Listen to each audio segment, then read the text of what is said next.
Hello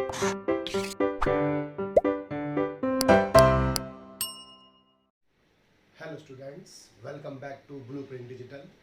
आज हम third chapter यानी कि ह्यूमन रिप्रोडक्शन के लास्ट वीडियो पर आ गए हैं।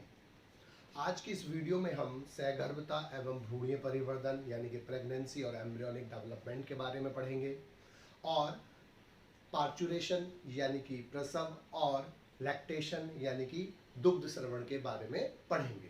वीडियो को स्टार्ट करने से पहले हमारे चैनल को सब्सक्राइब करें और बेल आइकन दबाना न भूलें, जिससे हमारे लेटेस्ट वीडियोस की नोटिफिकेशन आपको प्राप्त होती रहे। अब हम आज के टॉपिक पर आते हैं। ब्लास्टुला स्टेज बनते समय, अंतरोपण होते समय हमने देखा था कि जो ब्लास्टुला है उसमें सेल्स दो लेयर्स में अरेंज होती है, बाहर वाली पोषकोरक यानी कि ट्रोफोब्लास्ट और अंदर वाली इनर सेल मास यानी कि अंतरकोशिकीय समूह। अब जैसे ही सहगर्भता होती है यानी कि जब ये पोषकोरक यूट्रस से अटैच हो जाता है तो इसके बाद सबसे पहले पोषकोरक से यहाँ पर उंगलियों के समान संरचनाएं निकलने लगती हैं और इन उंगलियों समान संरचनाओं को हम बोलते हैं जरायु अंकुरक। जरायु अंकुरक यानी कि कोरियोनिक विलाई बोलते हैं।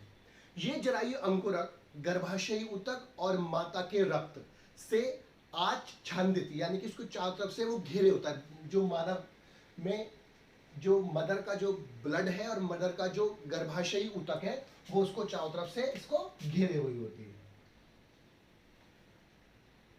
तो ये मदर का हो गया, मदर के टिश्यू हो गए, यूटेराइन टिश्यू, गर्भाशयी टिश्यू और साथ में यहाँ पर इसकी जो ब्लड वेसल्स होती हैं वो भी प्रेजेंट होती है मदर की।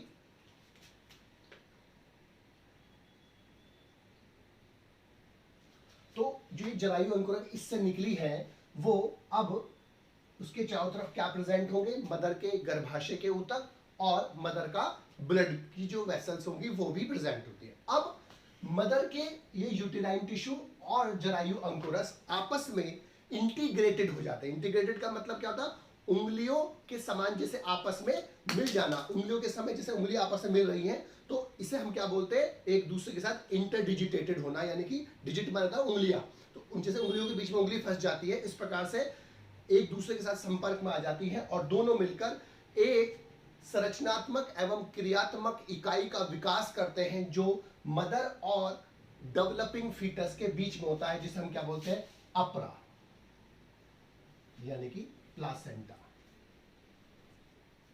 तो सबसे पहले जरायु अंकुरक यानी कि कोरियोनिक विलाई निकली ट्रोफोब्लास्ट से और वो मदर के यूट्रस के टिश्यू और उसकी वेसल से इंटीग्रेटेड होकर क्या बनाती है, संरचनात्मक एवं क्रियात्मक इकाई बनाती है, जिसे हम क्या बोलते हैं, अपरा कहते हैं।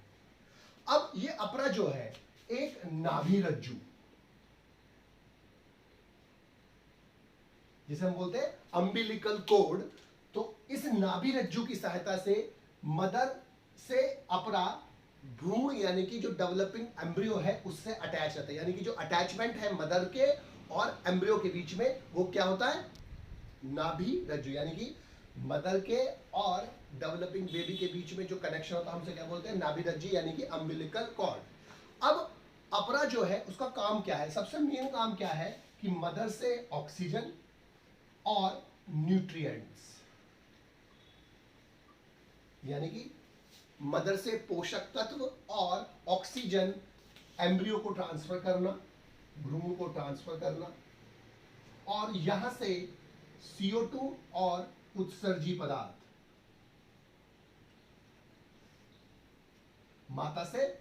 माता के अंदर पहुंचाना। यानी कि माता से तो ऑक्सीजन और न्यूट्रिएंट्स आएंगे भ्रूण में और भ्रूण से CO2 और उत्सर्जी पदार्थ माता में पहुंचेंगे। माता के पहुंचने के बाद माता की बॉडी से बाहर निकाल दी जाएंगे। अब इसके अलावा अपरा जो है वो एक अंतःस्रावी ऊतक या एक अंतःस्रावी संरचना के रूप में भी काम करता है, यानी कि एंडोक्राइन बॉडी की तरह भी काम करता है और कुछ हार्मोन सिक्रीट करता है, जैसे HCl, HCG। और HCG जो है उसका जो नाम होता है उसका नाम होता है ह्यूमन कोरियोनिक गोनेडोट्रोपिन हार्मोन, यानी कि एचसीजी जो हार्मोन है उसका नाम है मानव, H for human, C for chorionic यानी कि जरायु, और गोनेडोट्रोपिन हार्मोन। तो जो एंडोक्राइन ग्लैंड है वो पहला हार्मोन बनाती है मानव जरायु गोनेडोट्रोपिन, ह्यूमन कोरियोनिक गोनेडोट्रोपिन। दूसरा हार्मोन जो ये बनाती है वो होती है HPL। दूसरा हार्मोन का नाम क्या है? HPL। H से फिर वो ये क्या होगा? ह्यूमन। P फॉर क्या है? प्लासेंटल। L फॉर है लैक्टोजन, यानी कि मानव अपरा लैक्टोजन हार्मोन। और इसी समय जो बाद में ओवरी जो है वो भी एक हार्मोन सिक्रीट करती है लेटर फेज में, जिसका नाम होता है रिलैक्सिन। तो अब हमें तीन हार्मोन बचे, HCG, HPL और ओवरी से रिलैक्सिन। ये तीन हार्मोन्स सिक्रीट होते हैं, लेकिन इसके अलावा जो प्लासेंटा है वो एस्ट्रोजन और प्रोजेस्ट्रोजन हार्मोन भी स्रावित करता है। और HCG, HPL और रिलैक्सिन ये तीनों हार्मोन केवल स्त्री में सगर्भता यानी कि प्रेगनेंसी के दौरान ही रिलीज होते हैं, इससे पहले और बाद में रिलीज नहीं होते। अब इसके साथ साथ हमें एक बात और समझ में आनी चाहिए कि कुछ और हार्मोन जैसे एस्ट्रोजन, प्रोजेस्ट्रोजन, कॉर्टिसोल और थायरोक्सिन, इनकी मात्रा भी सगर्भता के दौरान माता के रक्त में कई गुना बढ़ जाती है, यानी कि नॉर्मल जितना लेवल होता है उस नॉर्मल लेवल से भी अब इस समय सगर्भता में ये हार्मोन्स कई गुना ज्यादा होते हैं। और इनका कई गुना ज्यादा क्यों होते हैं? ये कई गुना ज्यादा क्या होते हैं? इनमें तीन काम के लिए होते हैं। एक तो ये भ्रूण की जो वृद्धि है उसको कंट्रोल करते हैं, यानी कि पहला काम इनका क्या होगा? भ्रूण वृद्धि के लिए आवश्यक है। दूसरा, जो माता की उपापचयी क्रियाएं हैं उनमें परिवर्तन करना। और तीसरा, जो सबसे इंपॉर्टेंट काम में से एक काम है कि जो तीसरा काम करता है ये वृद्धि करता है भ्रूण की, माता की उपापचयी क्रियाओं में परिवर्तन करता है, सगर्भता को बरकरार रखता है, सगर्भता को मेंटेन रखता है। अब जो इनर सेल मास है अब वो दो लेयर बना लेगा। जो ये इनर सेल मास था वो दो लेयर बनाएगा। बाहर की ओर तो बनाएगा एक्टोडर्म और अंदर की तरफ बनाएगा एंडोडर्म। बाह्य त्वचा बोलते हैं इसको अंतस्थ त्वचा बोलते हैं। और जल्द ही कुछ सेल्स जो होती हैं वो यहां पर बीच में अरेंज हो जाती हैं और बीच में अरेंज होकर एक लेयर और बनाती हैं जिसका नाम होता है मीजोडर्म, यानी कि मध्यजन स्तर।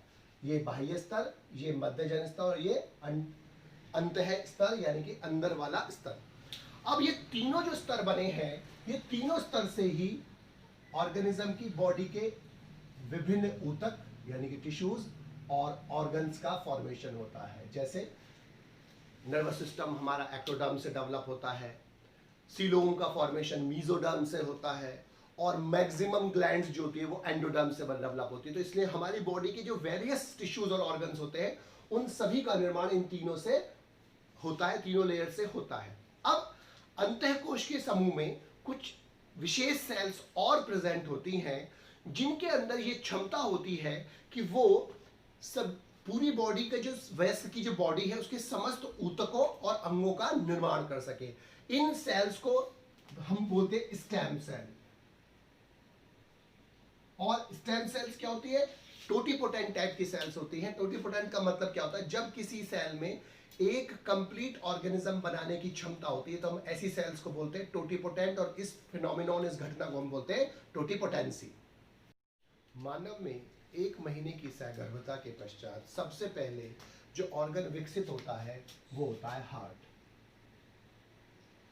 तो हार्ट कितना होता है? एक मंथ के बाद डेवलप होता है और सबसे पहले डेवलप होने वाला ऑर्गन है हार्ट। इसकी जो संकेत है, इसके बारे में हम जो समझ सकते हैं वो इसकी जो विकसित हो रहे भ्रूण को हम स्टेथोस्कोप की सहायता से उसकी धड़कनों को हम सुनकर संकेत ले सकते हैं कि हृदय का निर्माण हो चुका है। तो जो सबसे पहले ऑर्गन डेवलप होता है एक महीने की सगर्भता के बाद वो होता है हृदय। इसके बाद सगर्भता के दूसरे माह के अंत तक भ्रूण में पाद यानी कि जो पैर हैं एंड फिंगर्स यानी कि उंगलियां डेवलप हो जाती हैं। तो 2 महीने में 1 मंथ के बाद हार्ट डेवलप हुआ और 2 महीने के बाद पाद यानी कि पैर और फिंगर्स का निर्माण हो जाता है। 12वें सप्ताह यानी कि 12वें सप्ताह यानी कि फर्स्ट तिमाही, 3 महीने बाद, फर्स्ट तिमाही के बाद जो 12 सप्ताह या 3 महीने या पहली तिमाही के अंत तक सभी प्रमुख अंग तंत्रों का निर्माण हो जाता है, जैसे पाद और बाह्य जनन अंगों का निर्माण होता है। सभी प्रमुख अंग तंत्रों का निर्माण होने लगता है।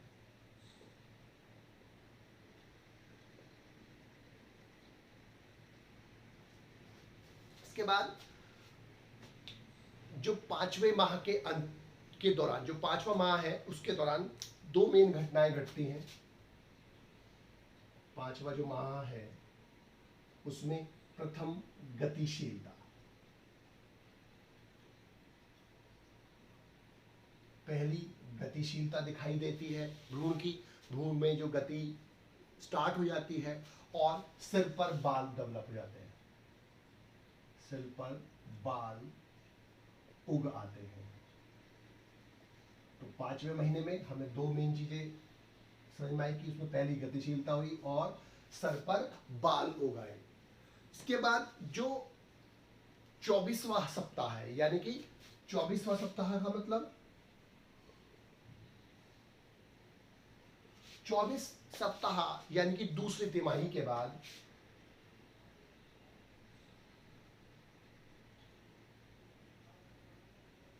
24वां हफ्ता यानी कि दूसरी तिमाही के अंत पर शरीर पर कोमल बाल निकल आते हैं। तो इसमें 3 चीजें समझ में आई, शरीर पर कोमल बाल आ जाएंगे,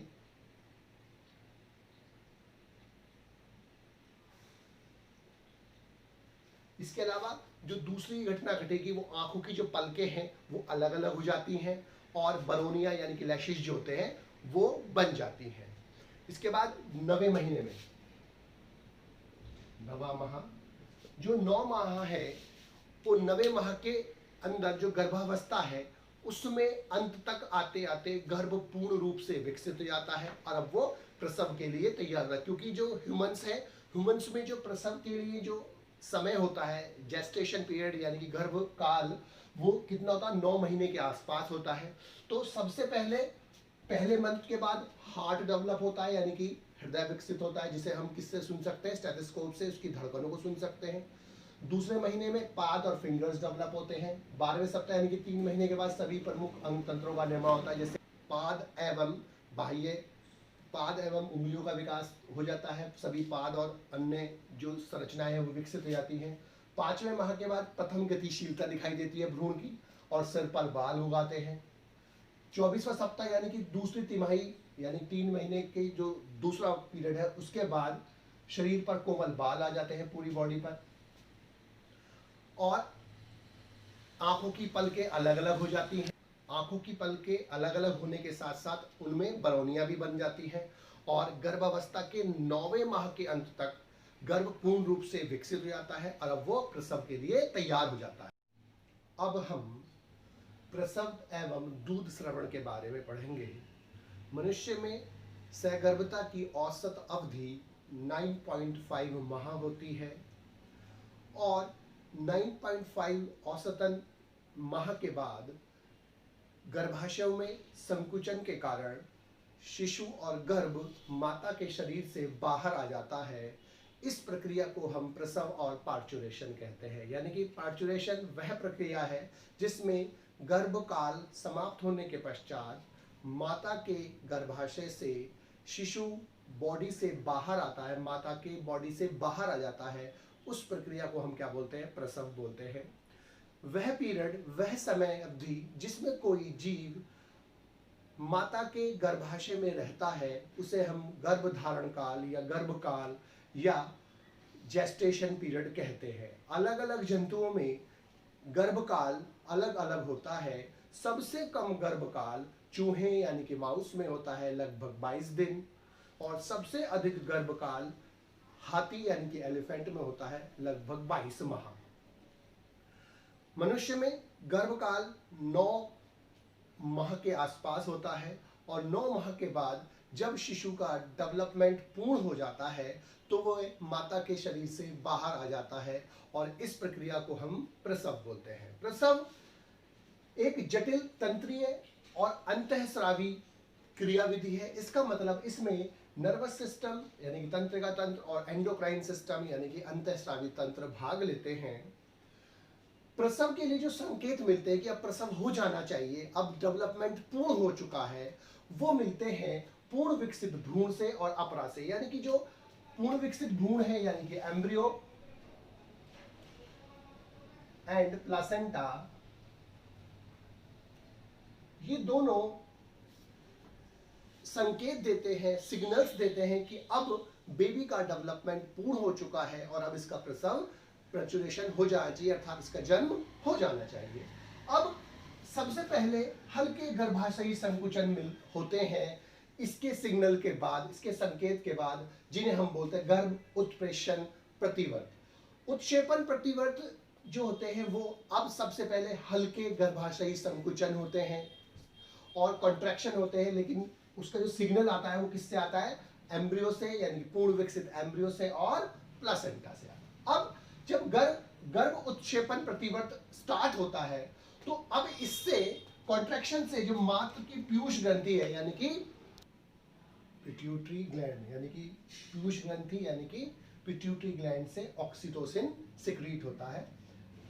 अब ये जो ऑक्सीटोसिन है गर्भाशयी पेशियों में जोर जोर से संकुचन को स्टिमुलेट करता है, उद्दीपित करता है, उत्तेजित करता है उनमें, और गर्भाशयी संकुचन से ऑक्सीटोसिन का जो स्रावन होता है वो उद्दीपित होता है। यानी कि सबसे पहले माता की पीयूष ग्रंथि से ऑक्सीटोसिन सिक्रीट होगा इस प्रतिवर्त से, और गर्भाशय पेशियों में जोर जोर से संकुचन हो जाएगा, और जैसे जैसे जोर जोर से संकुचन होगा तो गर्भाशयी संकुचन से अब ऑक्सीटोसिन का स्रावन धीरे धीरे उद्दीपित होगा, बढ़ता रहेगा, और गर्भाशयी संकुचन और ऑक्सीटोसिन के स्राव के बीच लगातार उद्दीपक प्रतिवर्त होगा, जिससे ऑक्सीटोसिन का सिक्रीशन लगातार बढ़ता जा रहा है। इसे हम पॉजिटिव कंट्रोल बोलते हैं।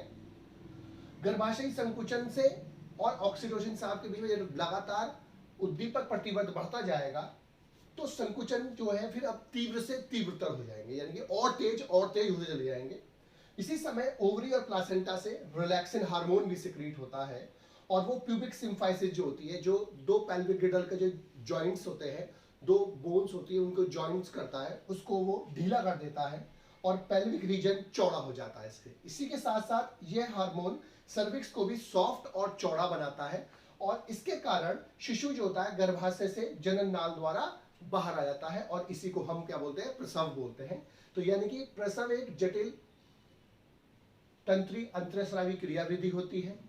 प्रसव के लिए संकेत पूर्ण विकसित भ्रूण और अपरा से निकलते हैं, और इससे हल्के गर्भाशयी संकुचन होते हैं। इसे हम क्या बोलते हैं? गर्भ उत्क्षेपण प्रतिवर्त बोलते हैं। इससे मात्र की पीयूष ग्रंथि यानी कि पिट्यूटरी से ऑक्सीटोसिन का सिक्रीशन होगा।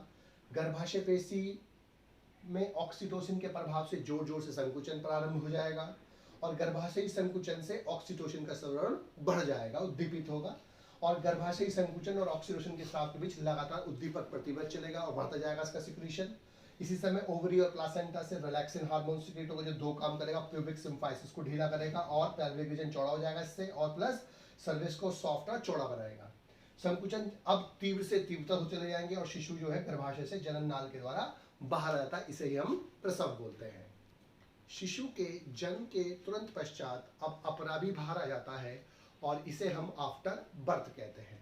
शिशु के जन्म यानी कि प्रसव के बाद अब हम पढ़ेंगे दुग्ध स्रवण। जैसे ही शिशु बॉडी से बाहर आता है माता से, अब मदर की जो मेमरी ग्लैंड्स हैं उनसे, स्तन से दूध का स्रवण प्रारंभ हो जाता है, दूध निकलने लगता है, क्योंकि मदर की जो मेमरी ग्लैंड्स है उनमें डिफरेंशिएशन, विभेदन हो चुका होता है, और अब वो दूध का प्रोडक्शन स्टार्ट कर देती है। इसे हम लैक्टेशन यानी कि दुग्ध स्रवण कहते हैं। दुग्ध स्रवण एक हार्मोन प्रोलैक्टिन से उद्दीपित होता है, स्टिमुलेट होता है, जो एंटीरियर पिट्यूटरी से अग्र पीयूष ग्रंथि से निकलता है, और जो मदर है वो जो दूध उत्पन्न करती है वो बेबी के ग्रोथ के लिए, बेबी की रिक्वायरमेंट के लिए उसको न्यूट्रिशन प्रदान करने की जरूरत होता है। पहले 2 से 3 दिन के बीच में मदर एक येलोइश कलर का फ्लूइड या दूध स्रावित करती है मेमोरी ग्लैंड से, यानी कि मेमोरी ग्लैंड से पहले 2 से 3 दिन जो आरंभिक दिन है उसमें जो दूध निकलता है उसे प्रथम स्तन्य या खीस कहते हैं, इंग्लिश में कोलेस्ट्रम बोलते हैं। कोलेस्ट्रम में प्रतिरक्षी तत्व यानी कि एंटीबॉडीज, विशेष रूप से आईजीए होता है, जो बच्चे के इम्यून सिस्टम में अंदर जाकर बॉडी में उसको इम्यून सिस्टम की तरह काम करता है उसके लिए, यानी कि वो उसके विभिन्न प्रकार के इन्फेक्शन, डिजीज एक्सेट्रा से उसकी सुरक्षा प्रदान करता है। और जो दूध होता है, दुग्ध जो होता है, वो बेबी के डेवलपमेंट के लिए बहुत जरूरी होता है। इसीलिए आरंभिक कुछ महीनों तक बेबी को केवल दूध दिया जाता है, क्योंकि दूध में कंप्लीट फूड होता है जो बेबी की रिक्वायरमेंट को कंप्लीट करता है। बच्चों, आज की इस वीडियो में बस हम इतना ही पढ़ेंगे। आप हमारी इस वीडियो को लाइक करें और अपने दोस्तों के साथ शेयर करें। यदि आपका कोई डाउट है तो आप हमें कमेंट करके बता सकते हैं।